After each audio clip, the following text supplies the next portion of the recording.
Mesdames, Messieurs, bonsoir et bienvenue à ce rendez-vous d'information. Au sommaire de cette édition, vers les derniers réglages avant l'ouverture du procès du 28 septembre, la justice appuie sur l'accélérateur. Acteurs et partenaires saluent les avancées dans ce dossier. Le point dans ce journal. Acteurs de la santé, partenaires techniques et financiers se concertent à Kindia. L'amélioration de la couverture sanitaire est au cœur des priorités. Une occasion pour définir les plans d'action en vue d'offrir des soins de qualité aux populations. La RTG est en deuil. La télévision nationale vient de perdre un de ses caméramans.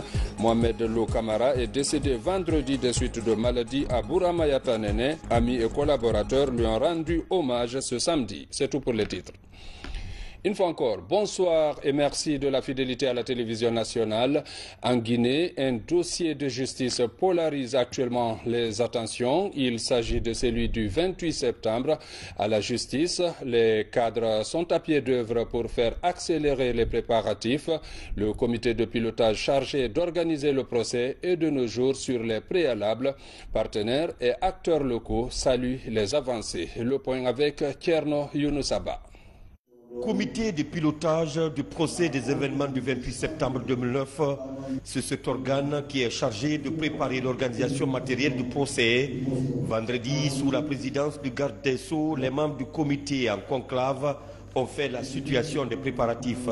Il s'agit d'accélérer les préparatifs d'ici le 28 septembre prochain, date indiquée pour la tenue des audiences. Depuis la création de ce comité, nous accompagnons l'État guinéen pour que ce procès soit tenu dans le respect des règles internationales en matière de procès justes et équitables. Et effectivement, des choses concrètes ont été discutées aujourd'hui qui peuvent nous conduire vers la tenue de ce procès dans un délai relativement court. Depuis la mise en place du comité, les partenaires bi- et multilatéraux sont aux côtés du gouvernement guinéen pour la bonne tenue du procès. À la justice, c'est la course contre la montre. Il s'agit d'une réunion extraordinaire du comité de pilotage étendu aux deux autres organes qui sont le comité technique de suivi et le comité de gestion. Cette rencontre a été initiée par M. le garde des Sceaux, ministre de la Justice. Vous n'êtes pas sans savoir que M. le président de la République, le colonel Mamadi Doumbouya, a dit qu'il voudrait que la tenue de ce procès ait lieu avant le 28 septembre. Donc nous autres, nous devons nous mettre à l'œuvre, mettre tous les jalons en place pour que ce procès ait lieu comme il l'a dit. Cette réunion du comité de pilotage est la première depuis la nomination du nouveau garde des Sceaux. Charles-Alphonse Wright s'inscrit dans cette dynamique pour rester dans le délai indiqué par le président de la transition. Parlons des femmes. Le plaidoyer en faveur du respect de leurs droits continue auprès des différentes institutions. Après le CNT, les anciennes ministres, députés des précédentes législatures et actrices sociopolitiques ont rencontré les activistes des droits humains des Nations Unies. Plusieurs sujets ont été abordés pour relever les défis. Abdoulaye Diallo. Avec les activistes des droits de l'homme des Nations Unies, ces membres de la coalition des femmes parlementaires et actrices pour la paix, les droits et le développement de Guinée souhaitent consolider les acquis obtenus dans le cadre de la défense des droits des femmes, des enfants et des personnes vulnérables. Pour ce faire, elles ambitionnent de faire face aux défis liés à la mise en œuvre des engagements souscrits par la Guinée à travers la signature et la ratification de la majeure partie des conventions et autres instruments juridiques internationaux. Nous réitérons notre ferme volonté de ne rien ménager pour prendre part activement à travers des propositions concrètes et en synergie avec d'autres entités évoluant dans la même dynamique au processus d'élaboration des nouveaux textes de loi durant cette transition, en l'occurrence la nouvelle constitution, le code électoral, la charte des partis politiques et bien d'autres. En cette phase transitoire que traverse la Guinée, le gouvernement et ses partenaires comme ONU Droits de l'Homme entendent accompagner cette initiative pour le bien des Guinéennes. Je voudrais vous réitérer notre admiration, mesdames, pour votre engagement continu en faveur de la paix, en faveur de la stabilité et des droits des femmes en Guinée. Je voudrais aussi vous dire, et s'il était nécessaire, que les agences, fonds et programmes des Nations Unies en Guinée sont et demeurent disposés à soutenir vos efforts. Ne relâchons pas. Mais qu'est-ce qui peut nous permettre vraiment de pouvoir tenir tête et de pouvoir être à la hauteur? C'est que nous, les femmes, nous devons croire en nous-mêmes et nous perfectionner. Le Conseil national de la transition envisage de tout mettre en œuvre pour contribuer à la matérialisation des engagements liés, par exemple, à la promotion du genre. L'espoir est permis. À la fin de la transition, on aura une représentativité de 50-50 au sein des postes de décision. Cette coalition des femmes a pour objectif de mener des actions de plaidoyer et de lobbying auprès des autorités de la transition pour une meilleure prise en compte du genre dans toutes les instances de prise de décision du pays. Au niveau de la décentralisation, un nouveau manuel de procédure des collectivités locales est en cours de validation du côté de Kindia. L'ancien manuel vieux de 15 ans ne répond plus aux exigences de bonne gouvernance des collectivités. Élus locaux et administrateurs territoriaux échangent autour de la question. Reportage Amadou Touré. 15 ans après son établissement, le manuel de gestion des procédures administratives, financières, budgétaires, comptables et de passation des marchés à usage des collectivités locales ne tient plus. Avec l'évolution et les réformes contextuelles dans la gouvernance des collectivités, l'élaboration d'un nouveau manuel s'impose. Le premier manuel a été élaboré en 2005 par le PACV, qui constitue le premier projet qui avait mis en place ce qu'on appelle le projet d'appui aux collectivités locales. En 2005, il a été révisé en 2012. Mais entre-temps, entre 2012 et actuellement, il y a le cadre institutionnel qui a complètement changé, avec l'ANAFIC qui a été créé en 2017. Les marchés publics ont été intégrés au niveau des secteurs. Donc c'est dans ce cadre-là, avec ce changement sur l'ensemble institutionnel, qu'il a été nécessaire de réviser le manuel de procédure des collectivités locales. Je crois que c'est une très bonne chose pour nous les collectivités, parce que qui parle d'une bonne gestion parle de la maîtrise de ces thématiques que nous venons suivre aujourd'hui. Alors donc quand nous suivons ces thématiques, ça va nous amener encore de plus à s'intéresser au développement de nos collectivités, mais aussi dans la transparence et dans la bonne gouvernance. Une initiative de la Direction générale de l'Agence nationale de financement des collectivités ANAFIC en rapport avec les directions générales des collectivités locales et celle de l'appropriation et appui aux services sociaux de base. Nous avons jugé utile que des outils performants de gestion soient mis en place pour que cette gestion soit vertueuse et que cela concourt à une bonne gestion des ressources mises à la disposition des collectivités. Un financement de l'Agence française de développement AFD à travers le projet d'appui à l'Agence nationale de financement des collectivités, PANAFIC. Restons à Kindia où cadres des services concentrés et déconcentrés du ministère de la Santé et des partenaires techniques et financiers sont aussi en conclave. Il s'agit de faire l'évaluation des indices de performance pour voir comment améliorer les soins de santé dans le pays. Reportage Samara Tolno, Mohamed Mpati Kamara.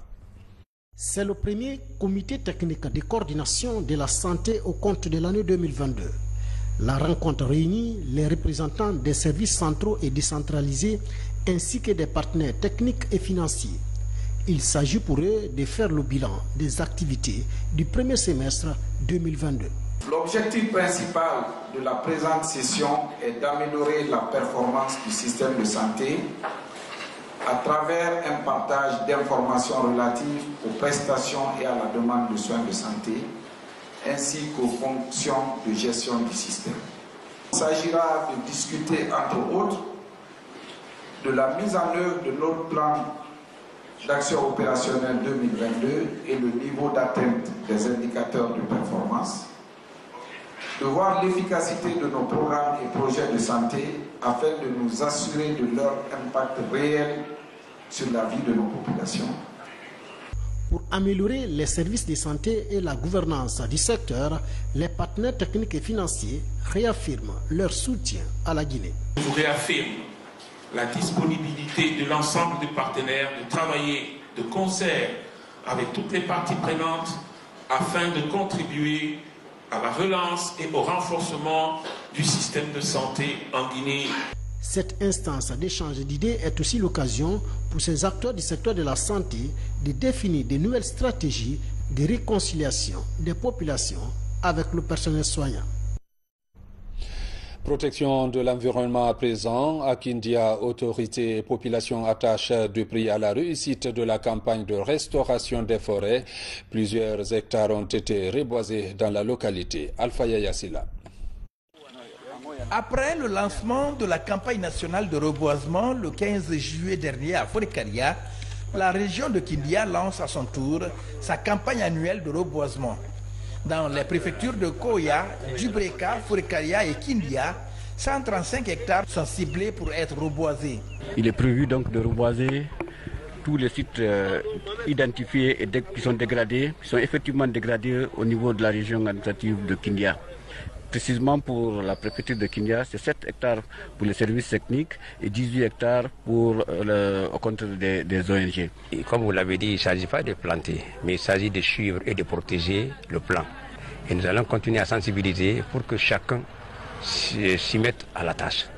Sensibiliser la population à planter les arbres et lutter contre les feux de brousse sont les seuls gaz de réussite pour le combat contre le réchauffement climatique à Kindia. Je suis vraiment très heureux.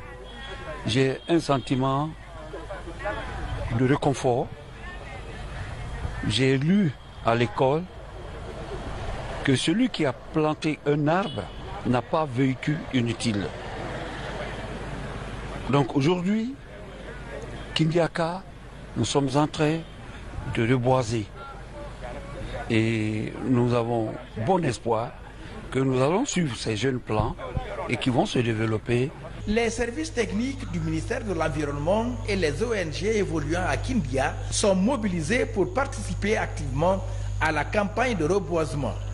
Les autorités du gouvernorat, de la préfecture et de la mairie de Kindia veulent réussir le pari de la région la plus verte. Environnement encore dans la préfecture de Kouroussa, à Doura précisément. Les fils ressortissants et résidents ne sont pas restés en marge de la campagne. Ils ont restauré plusieurs périmètres autour de leur village. Reportage Fodé Bangali Fofana. La problématique de désertification ici en Haute-Guinée devient de plus en plus préoccupante. L'affaire de Tabaski terminée, les fils ressortissants et résidents de Doura se mobilisent pour une action commune d'envergure dans leur communauté, le reboisement. Constatant les effets du changement climatique, la dégradation, la sécheresse, toutes les têtes de source de leur mare des fleuves ont tari, ils ont jugé nécessaire de lancer cette opération de reboisement dans cette plaine d'une grande étendue située autour de leur village. On a 2100 plants, donc nous sommes en train de mettre à terre. C'est essentiellement constitué de mélina parce que c'est adapté selon les spécialistes dans les bas-fonds et les zones humides. Et il y a d'autres plantes beaucoup plus adaptées aussi à notre environnement qu'on a essayé d'ajouter. Ça va nous permettre de se frotter en plus de ça et ça nous permet de lutter contre le changement climatique qui est actuellement un enjeu mondial. Cette action de reboisement est initiée par l'Association des jeunes ressortissants et amis de Doura pour appuyer les actions de développement à la base de cette communauté. Il faut qu'on s'adonne à cette activité. Le reboisement, il est nécessaire. Avec ce changement climatique que nous vivons au quotidien, nous devrons nous inscrire dans une logique de faire du reboisement. Il est extrêmement important que toute la population guinéenne, dans toutes les localités de la Guinée, s'inscrivent dans une telle démarche. Pour cette première opération, puisque l'association se fixe pour ambition de perpétuer cette action de reboisement, plusieurs pieds de mélina ont été mis à terre. Dans l'actualité encore, vous le savez certainement, nous sommes en période de repos biologique, une période qui permet aux ressources halieutiques de se régénérer. Pendant ce temps, les pêcheurs artisanaux qui sont autorisés à pêcher rencontrent d'énormes difficultés dues à la présence massive des algues marines. Vous allez le voir, ce sont des espèces d'herbes flottantes qui remplissent les filets de pêche. Le reportage est signé Moussa Bangoura Daoudata Bansila. Depuis le mois de juin dernier, les gros bateaux de pêche observent une période de repos biologique. Une décision du ministère des Pêches et de l'économie maritime en vue de faciliter la régénération des ressources halieutiques. Pendant ce temps, les pêcheurs artisanaux qui ne sont pas concernés par cette mesure sont confrontés aux effets d'un phénomène récurrent et saisonnier. Il s'agit de ces algues jaunes qui flottent au-dessus de l'eau et qui remplissent le fond des filets en lieu et place des poissons. Quand nous mettons le filet en mer, il n'y a que des macalés qui vont rentrer dans le filet là-bas. Nous on appelle macalés, mais biologiquement, c'est les plantes aquatiques qui vivent dans l'eau. Quand les pêcheurs vivent avec les saletés là, ils ne peuvent pas se reposer. Ils viennent maintenant enlever les ordures là dans ce filet, avant de repartir à la maison, avant de se laver. Parce que c'est très fatigant. Vraiment, ça nous empêche beaucoup à mer. Les sargasses, aussi appelées algues jaunes, sont des espèces d'herbes fixées sur les fonds marins côtiers. Les pêcheurs s'inquiètent et demandent le soutien des autorités à travers leur département de tutelle. Au port de Faban, actuellement, il n'y a qu'un seul travail. C'est comment débarrasser nos filets de ces ordures. Nos pêcheurs partent et reviennent tous les jours de la mer avec ces mêmes ordures. Ça nous fatigue.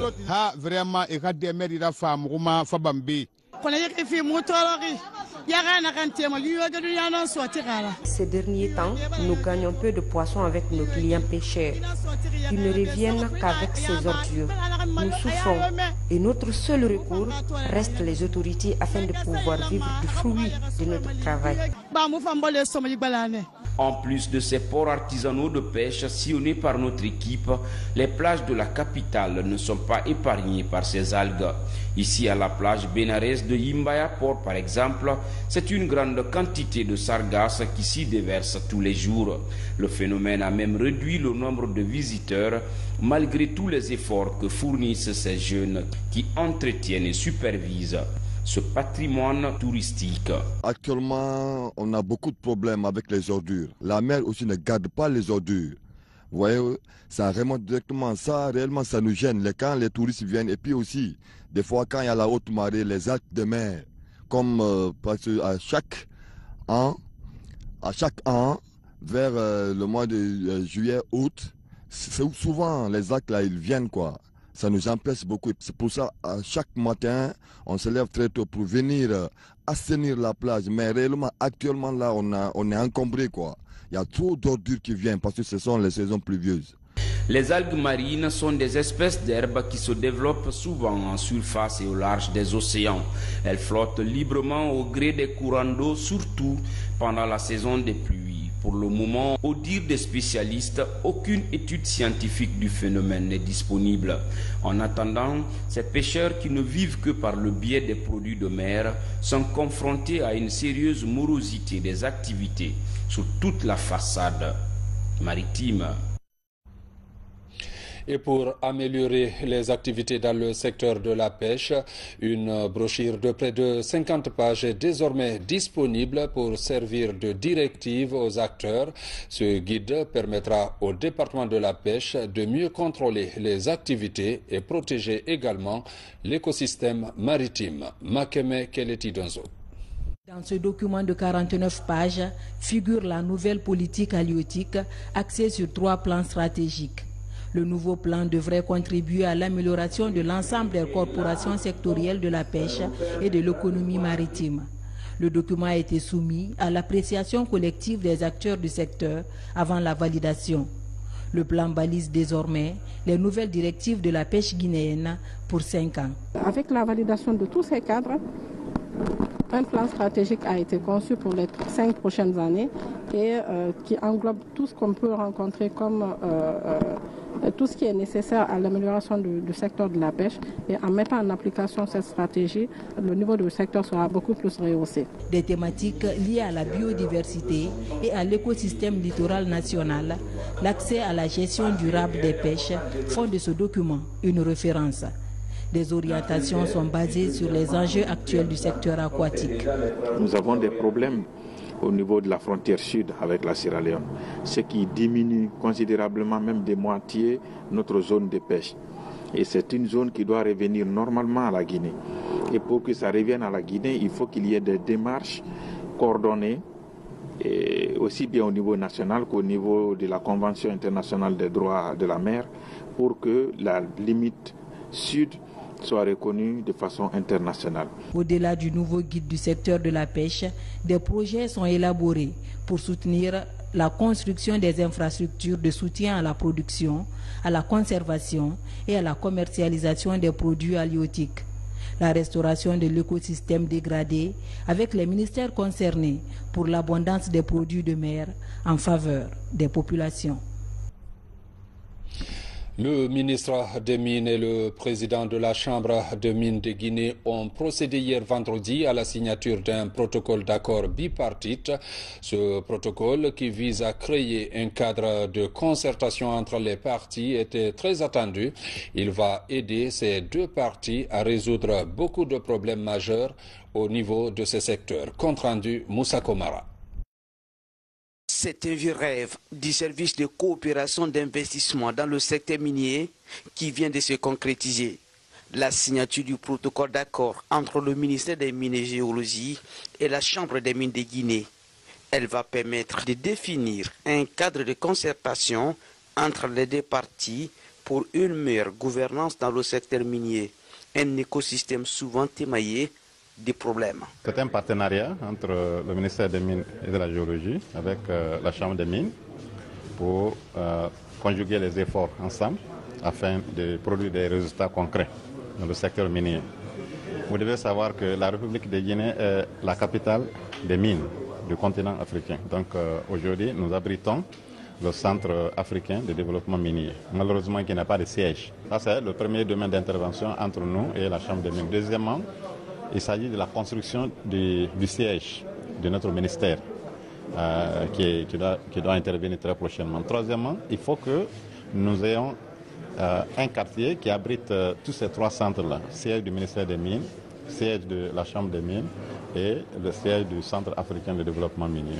Avec cette chaude poignée de main, ces deux hommes affichent désormais une seule ambition, celle de défendre l'intérêt de la Guinée dans le secteur minier. Tous les engagements que nous allons prendre seront respectés. Nous allons attendre du ministère toute une série d'appuis, d'accompagnement dans la mise en œuvre des projets qui ont été autorisés, qui ont été conventionnés par l'État guinéen à travers le ministère des Mines et de la Géologie.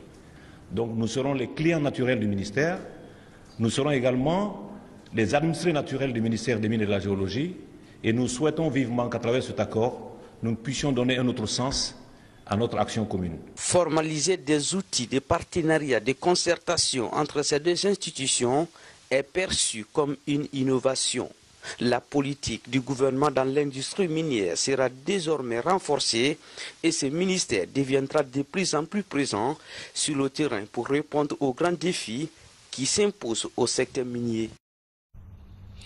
Dans le secteur des transports, tenue de la session ordinaire du conseil d'administration de l'Agence guinéenne de la sécurité routière, objectif, mettre en place un plan d'action pour une large intensification des activités en vue de réduire les accidents de la circulation dans notre pays. Reportage Younousa Tawel Kamara. Ces derniers temps, les accidents de la circulation sont devenus de plus en plus fréquents sur l'ensemble du territoire national. Des accidents qui endeuillent souvent de nombreuses familles ou rendent des personnes handicapées à vie. Pour lutter contre ces fléaux, une nouvelle structure est créée. Il s'agit de l'Agence guinéenne de la sécurité routière Aguizer qui regroupe plusieurs acteurs des départements concernés. Au cours de cette première session ordinaire, le plan d'action est défini par le conseil d'administration. Nous voulons que les accidents diminuent dans notre pays. Le gouvernement a jugé nécessaire de mettre cette institution-là en place. Donc on doit faire de manière que l'usager guinéen se sente à l'aise dans nos différents axes routiers. Vous voyez, nos routes, elles sont muettes.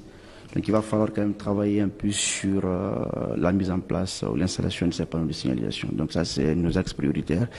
Faire des sensibilisations au niveau des écoles pour que les gens prennent à bras le corps la question de la sécurité routière en Guinée. La création de cette institution est une initiative de l'État guinéen pour mener à bien la prévention et la lutte contre l'insécurité routière sous toutes ses formes.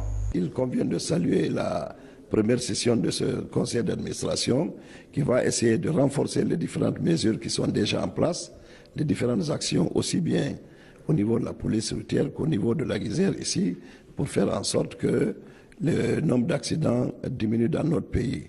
Naturellement, notre pays a souscrit à des conventions internationales comme celle des Nations Unies qui, dans le cadre du plan décennal 2021-2031, disons la prochaine décennie, de réduire le nombre d'accidents de 50% sur les routes. À l'occasion de la célébration de la journée africaine de la sécurité routière prévue au mois de novembre prochain, l'Agence guinéenne de la sécurité routière à Guizère compte organiser la première édition de la Semaine nationale de la sécurité routière qui sera lancée le 20 novembre 2022 sur toute l'étendue du territoire national. 8 milliards d'êtres humains sur Terre vers un avenir résilient, c'est le thème de la Journée mondiale de la population de cette année. À travers le pays, plusieurs programmes étaient au rendez-vous. À Farana, par exemple, la promotion de la couche féminine était l'une des particularités. Silati Kourouma, Djamokaba. Farana, dans la ferveur de la Journée mondiale de la population. Cette année, les questions du genre sont au cœur de la célébration pour intensifier la lutte contre les violences envers la couche féminine. Occasion pour les jeunes filles d'attirer l'attention des décideurs sur l'importance des sujets relatifs à leur bien-être. Nous, jeunes filles, demandons à nos autorités, nos parents, nos frères de favoriser l'éducation équitable des enfants et de mieux communiquer avec leurs épouses en matière de santé sexuelle et reproductive, augmentant ainsi le pouvoir décisionnel des femmes concernant leur propre santé de la reproduction. Nous félicitons le ministère de l'économie, des finances et du plan et ses partenaires pour cette initiative de décentraliser la célébration de la Journée mondiale de la population en associant les services déconcentrés.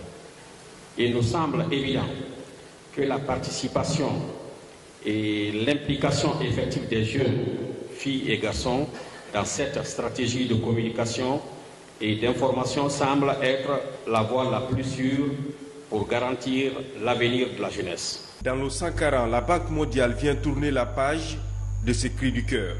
Elle lance son projet Suède 2 pour accélérer le dividende démographique à travers l'autonomisation des femmes et l'éducation des jeunes filles. Cette intervention doit couvrir 1700 villages et plus de 1000 femmes seront touchées par le volet autonomisation des femmes et des filles et leur santé de reproduction. Et puis aussi, on compte créer 41 espaces socio-éducatifs et nous aurons les espaces sûrs au nombre de 42. Ces espaces sûrs sont des espaces d'encadrement, de coaching et de formation des jeunes filles, les jeunes filles déscolarisées, mais aussi les filles scolarisées qui vont revenir avec les mentors pour une formation. Cet appui de la Banque mondiale se veut un moteur de croissance pour capter le dividende démographique au Sahel. Une politique sociale qui contribue à rompre le cercle vicieux de la pauvreté dans le Sankara. À Mamou, la célébration de cette fête a également mobilisé autorités locales et partenaires au développement. Des questions liées aux droits et autres opportunités ont été expliquées aux populations, ceci pour faciliter l'atteinte des objectifs. Mamadou Patebalde. Mamou a célébré la journée mondiale de la population. Cette année, le système des Nations Unies a choisi le thème « Un monde de 8 milliards vers un avenir résilient, exploiter les opportunités et garantir des droits et des choix pour tous ».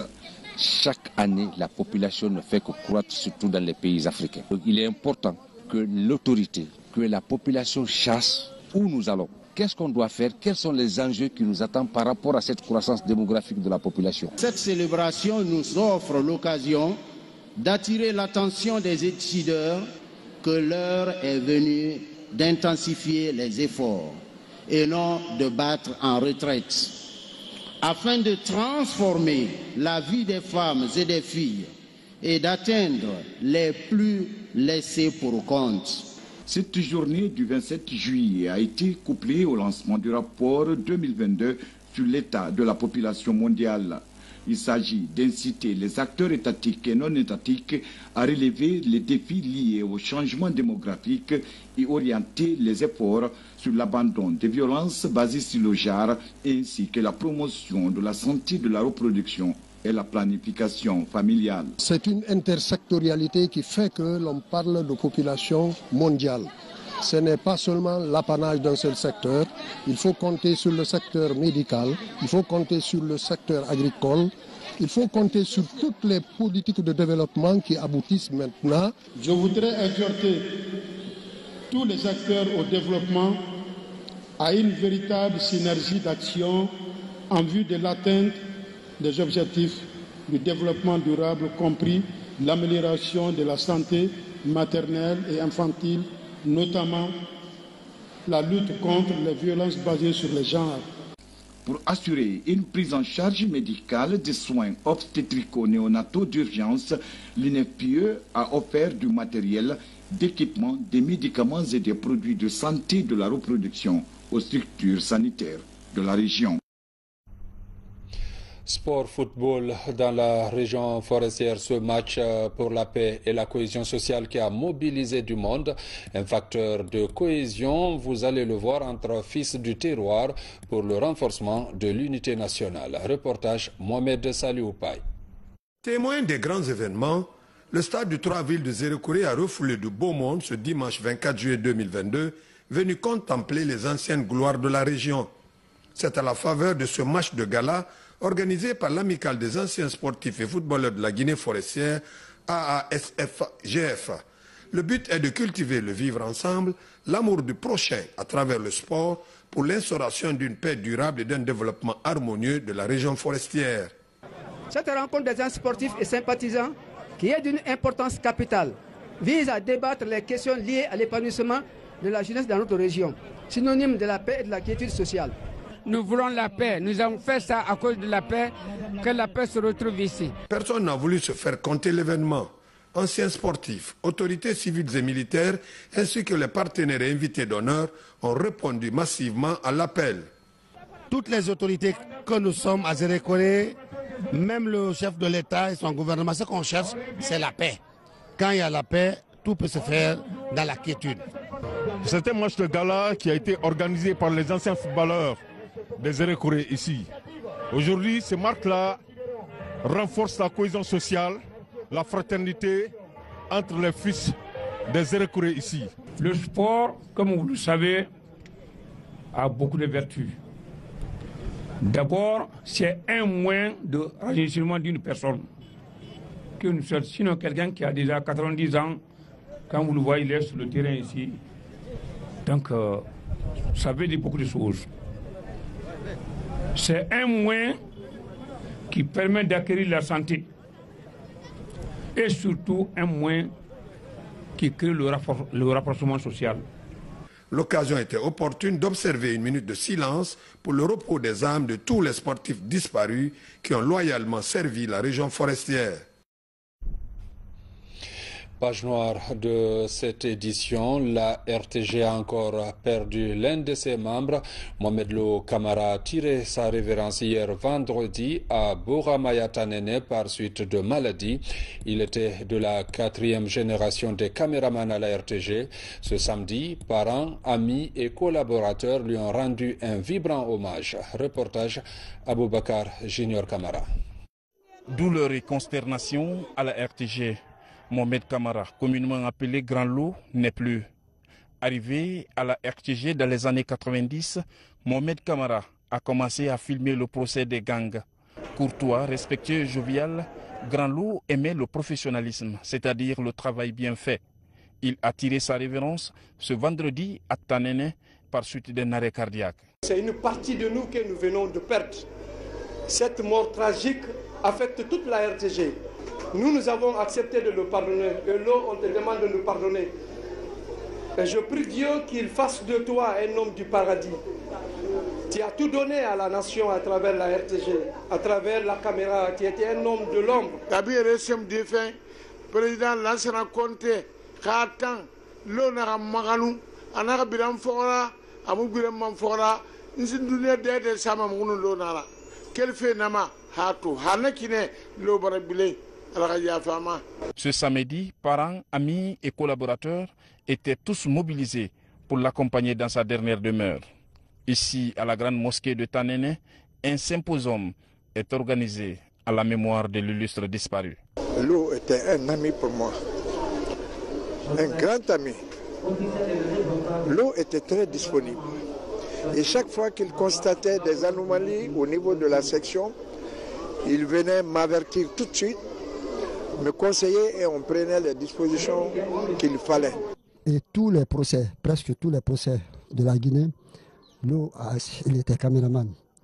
Procès des gangs, procès des mutins. Et tous les grands matchs de Sili aussi. C'est lui d'ailleurs qui était le patron des détails. Moi, je faisais le plan d'ensemble. Après ce procès des gangs, nous avons fait le tour de la Guinée ensemble. 1 mois 17 jours avec le ministre Abou Kamara, paix à son âme. Lo, c'était un homme très social. Unanimement, Mohamed Lo était un homme bien. Maître de plusieurs cadreurs, ce professionnel de l'audiovisuel repose désormais au cimetière de Tanene dans le Bouramaya, laissant derrière lui une veuve et 5 enfants. Repose en paix, grand caméraman. Mesdames, Messieurs, c'est la fin de cette édition. Merci de l'avoir suivi. Bonne suite de programme sur la RTG.